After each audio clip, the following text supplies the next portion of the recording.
வணக்கம். இன்னைக்கு நம்ம பார்க்க போற வீடியோ பதிவு என்னன்னு பார்த்தீங்க அப்படின்னா, ஒரு அற்புதமான ஒரு சித்து மந்திரத்த பத்தி தான் நம்ம இந்த வீடியோ தொகுப்புல வந்து பார்க்க போறோம். அதுக்கு முன்னாடி நம்ம சேனல் இன்னும் சப்ஸ்கிரைப் பண்ணாதவங்க சப்ஸ்கிரைப் பண்ணிக்கங்க. கூட வர்ற பெல் சிம்பலையும் ஆல்ன்றத கிளிக் பண்ணுங்க. அப்பதான் நான் போடுற வீடியோ வந்து உங்களுக்கு உடனுக்குடனே நோட்டிஃபிகேஷனா வரும். இப்போ வாங்க வீடியோக்குள்ள போகலாம். இந்த சித்து மந்திரத்த பிரயோகம் பண்ணா எது போலலாம் நமக்கு பலன் பார்த்தீங்க அப்படின்னா, நினைத்த உருவம் வந்து எடுக்கலாம். இந்த மந்திரத்த வந்து சித்தி பண்ணி வச்சுக்கிட்டு, ஏதாவது ஒரு மயிலா இருக்கட்டும், இல்ல அப்டின்னா ஒரு காளை மாடா இருக்கட்டும், இது போல எந்த உயிரினமா இருக்கட்டும், அத வந்து மனசுல வந்து கற்பனை பண்ணி வச்சுக்கிட்டு, இந்த மந்திரத்த வந்து 3 முறை நீங்க உச்சரிச்சீங்க அப்டின்னாவே சரி, அந்த உருவத்துல வந்து நீங்க வந்து தோன்றலாம். அதேபோல வந்து இன்னொரு மனுஷங்களோட அதே உருவம் வந்து வேணும். இப்ப வீட்ல வேற யாரும் குடும்பத்துல இருக்கிறாங்க அப்டின்னா, அதே உருவம் வந்து எனக்கு வேணும் அப்டின்னா என்ன பண்றீங்க அப்டின்னா, அவங்களோட காலடி மண்ண வந்து கையில எடுத்து வச்சுக்கணும். கையில எடுத்து வச்சுக்கிட்டு, இதே மந்திரத்த வந்து 3 முறை சொன்னீங்க அப்டின்னா, பார்ப்பவர்கள் கண்களுக்கு வந்து நீங்க அவங்கள போலவே வந்து காட்சியளிப்பீங்க.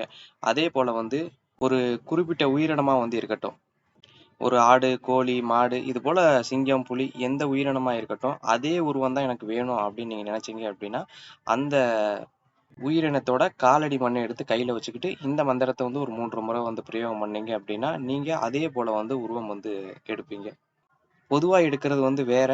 நீங்க அந்த உருவம் மட்டும் தான் எனக்கு வேணும் அப்படின்னு நினைச்சு எடுத்தீங்க அப்படின்னா, அதே போல வந்து காலடி மண்ண வந்து எடுத்து கையில வச்சுட்டு தான் இந்த மந்திரத்த வந்து பிரயோகம் வந்து பண்ணணும். இந்த முறைய வந்து யாரெல்லாம் வந்து பிரயோகம் பண்ணாங்க அப்படின்னா, சித்தர்கள் வந்து முதல்ல வந்து பிரயோகம் வந்து பண்ணாங்க. அவங்க வந்து எதற்காக வந்து பிரயோகம் பண்ணாங்க அப்படின்னா, அவங்க வந்து மலை குகைகள்ல வந்து, இல்ல அப்படின்னா வனாந்தரங்கள்ல வந்து தவ வாழ்வு வந்து மேற்கொண்டபோது பார்த்தீங்க அப்படின்னா, அந்த இடத்துக்கு வந்து வேற யாரும் வந்து வந்துருவாங்க. ஒண்ணு சித்தர்கள தேடி யாராவது வருவாங்க. அப்படி இல்லன்னா, ஆடு மேய்க்கிறவங்க, மாடு மேய்க்கிறவங்க, இல்ல அப்படின்னா வேட்டைக்கு போறவங்க, இவங்கெல்லாம் பார்த்தீங்க அப்படின்னா, அந்த இடத்துல வந்து வந்துட்டாங்க. இவங்கள வந்து பாத்துறக்கூடாது அப்படின்றதுக்காக வந்து, தன்னோட உருவத்த வந்து மாத்திக்கணும் அப்படிங்கிறதுக்காக வந்து, இந்த முறைய வந்து பிரயோகம் பண்ணி வச்சிருந்தாங்க. இந்த முறைய வந்து பிரயோகம் பண்ணி வச்சுட்டு, ஒரு மான் உருவம் வந்து எடுத்துட்டு அவங்க தியானம் பண்ணாங்க அப்படின்னா, அந்த இடத்துல வந்து ஏதோ மான் நிற்பது போல, இது போல தான் வந்து பார்ப்பவர்கள் கண்களுக்கு வந்து தெரியும். அதனால பார்த்தீங்க அப்படின்னா, மனிதர்கள்ட்ட இருந்து மறைஞ்சு வாழணும் அப்படின்றதுக்காக வந்து இந்த முறைய வந்து பிரயோகம் வந்து படுத்துனாங்க. அதேபோல வந்து ஒரு சில அதர்வன மாந்திரிகர்களும் வந்து இந்த முறைய வந்து பயன்படுத்தியிருக்கிறாங்களாம். அவங்க வந்து எதற்காக வந்து பயன்படுத்துனாங்க அப்படின்னா, எதிரிகள வந்து அழிக்கிறதுக்காக வந்து இந்த முறைய வந்து பிரயோகம் பண்ணி வச்சிருந்திருக்காங்க. இந்த முறைய பயன்படுத்தி எப்படி எதிரிகள வந்து அழிக்க முடியும் அப்படின்னு பார்த்தீங்க அப்படின்னா, இதையும் வந்து பயன்படுத்தியிருக்கிறாங்க. அது எப்படின்னு பார்த்தீங்க அப்படின்னா, ஒரு காளை மாடு உருவம் எடுத்து அவங்கள வந்து முட்டி வந்து கொன்னுறது. அதேபோல வந்து ஒரு விஷ நாகம் வந்து எடுத்து உருவம் வந்து எடுத்து அவங்கள போய் தீண்டிறது.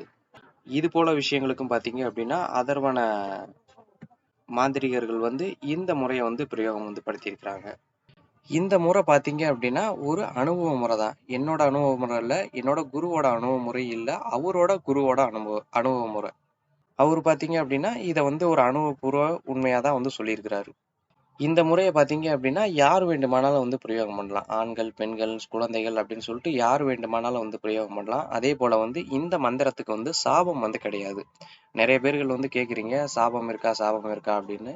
நான் சொல்லக்கூடிய மந்திரங்கள்ல வந்து ஓரளவுக்கு மந்திரங்கள்ல வந்து சாபம் வந்து கிடையாது. அப்படி வந்து மந்திரங்களுக்கு வந்து சாபங்கள் இருந்தது அப்படின்னா, நான் அத வந்து சொல்லிருவேன் நானு. இந்த மந்திரங்களுக்கு வந்து சாபம் இருக்கு. இத வந்து சாப நிவர்த்தி வந்து பண்ணிக்கணும் அப்படின்றத வந்து நான் முன்கூட்டியே வந்து சொல்லிருவேன். இந்த பூஜைய பார்த்தீங்க அப்படின்னா, என்னைக்கு முதலாக வந்து பண்ணணும்னு பார்த்தீங்க அப்படின்னா, ஒரு பௌர்ணமி நாளன்றைக்கு தான் வந்து இந்த பூஜைய வந்து முதலாக வந்து பண்ணணும்.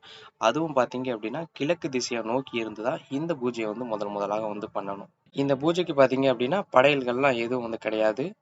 வெறுமனே பார்த்தீங்க அப்படின்னா, மந்திரத்த மட்டும் உச்சரிச்சாவே வந்து போதும். அதேபோல வந்து காலையில சூரியன் வந்து அஸ்தமிக்கிற நேரத்துல வந்து சிவ பஞ்சாட்சர மந்திரம் ஓம் நம சிவாய அப்படிங்கிற மந்திரத்தை வந்து 108 முறை வந்து சொல்லணும். அதே போல வந்து சூரியன் மறைந்த பிறகும் வந்து சிவ பஞ்சாட்சர மந்திரத்தை வந்து 108 முறை வந்து சொல்லணும். அதே போல பார்த்தீங்க அப்படின்னா, ஒரு சில கட்டுப்பாடுகள் வந்து இருக்குது. அது என்னன்னு பார்த்தீங்க அப்படின்னா, முதல் விஷயம் வந்து உடலுறவு இது போல விஷயங்கள்ல வந்து ஈடுபடக்கூடாது. அதே போல வந்து ஆண்களா இருக்கக்கூடிய பட்சத்துல வந்து இந்திரிய இழப்பு வந்து ஏற்படக்கூடாது. அதே போல வந்து ஒரு வேளை மட்டுமே உணவு எடுத்து விரதம் இருந்தா இந்த பூஜைய வந்து பண்ணணும். அதே போல வந்து அசைவ உணவுகள் வந்து எடுத்துக்கக் கூடாது. மது இது போல தீய செயல்கள்ல வந்து எந்த ஒரு தீய செயல்கள்லயும் வந்து ஈடுபந்து படக்கூடாது. அதே போல வந்து நீங்க வந்து ஒரு உருவமா வந்து மாறுறீங்க அப்படின்னா, ஒரு காளை மாடு உருவமா வந்து நீங்க இந்த மந்திரத்த வந்து சித்தி பண்ணி ஒரு 3 முறை வந்து உச்சரிக்கிறீங்க அப்படின்னா, உங்களோட கண்களுக்கு வந்து நீங்க வந்து உங்களோட பழைய தோற்றத்தில் தான் வந்து தெரிவீங்க. சாதாரண ஒரு மானிட தோற்றத்துல தான் வந்து தெரிவீங்க. உங்கள யார் வந்து பார்க்குறாங்களோ, உங்கள யார் பார்த்தாலும் சரி, அவங்களோட கண்களுக்கு பார்த்தீங்க அப்படின்னா, நீங்க வந்து ஒரு காளை மாடு உருவமா வந்து தெரிவீங்க.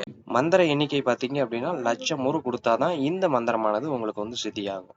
இத வந்து பார்த்தீங்க அப்படின்னா, ஒரே நாள்ல வந்து யாராலயும் இது குடுக்க முடியாது. தொடர்ந்து வந்து பண்ணிக்கிட்டே இருங்க. இன்னைக்கு உங்கனால எத்தன ஊர் குடுக்க முடியுதோ, அதே போல வந்து அடுத்த நாள் வந்து தொடர்ந்து இதே போல வந்து பண்ணிட்டு வாங்க. அதே போல வந்து இந்த மந்திரத்த உச்சரிக்கக்கூடிய நேரத்திலேயே வந்து மூச்ச வந்து உள்ள அடக்கிட்டு, மந்திரத்த வந்து உச்சரிச்சுட்டு, அதற்கு அடுத்து வந்து மூச்ச வந்து விடுங்க. இந்த மந்திரத்த வந்து ஒரு நாளைக்கு வந்து பிரயோகம் பண்ணி வச்சுட்டீங்க, சித்தி பண்ணி வச்சுட்டீங்க அப்படின்னா, பிரயோகம் பண்றீங்க. ஏதாவது ஒரு உருவம் வந்து எடுத்துட்டீங்க அப்படின்னா, அது எவ்வளவு நேரம் வந்து இருக்கும்னு பார்த்தீங்க அப்படின்னா, ஒரு இரவு, ஒரு பகல் வந்து இருக்கும். அதே உருவத்துல வந்து நீங்க வந்து இருப்பீங்க. மறுபடியும் அந்த உருவம் வந்து வேணும் அப்படின்னா, மறுபடியும் வந்து ஒரு 3 முறை வந்து மந்திரத்தினை வந்து நீங்க உச்சரிக்கிறது மாரி வந்து இருக்கும். அதற்கு இடையில வந்து நீங்க வந்து உங்களோட உருவம் வந்து எடுக்கணும் அப்படின்னா, உங்களோட உருவத்த வந்து நினைச்சுக்கிட்டு இந்த மந்திரத்த வந்து ஒரு 3 முறை வந்து உச்சரிச்சீங்க அப்படின்னா, உங்களோட பழைய உருவத்துக்கே வந்து நீங்க தாராளமா வந்து வந்துரலாம். இந்த வீடியோ பதிவு வந்து உங்களுக்கு பிடிச்சிருந்தது அப்படின்னா, வீடியோ வந்து லைக் பண்ணுங்க. உங்களுக்கு தெரிஞ்ச ஒரு 4 பேர்ட்ட வந்து ஷேர் பண்ணி விடுங்க. உங்களுக்கு வந்து பயன்படல அப்படின்னாலும், உங்களுக்கு யாரு நண்பர்கள் வந்து பயன்படுற மாரி இருந்தது அப்படின்னா, அவங்களுக்கு வந்து பயன்படட்டும். நன்றி, வணக்கம்.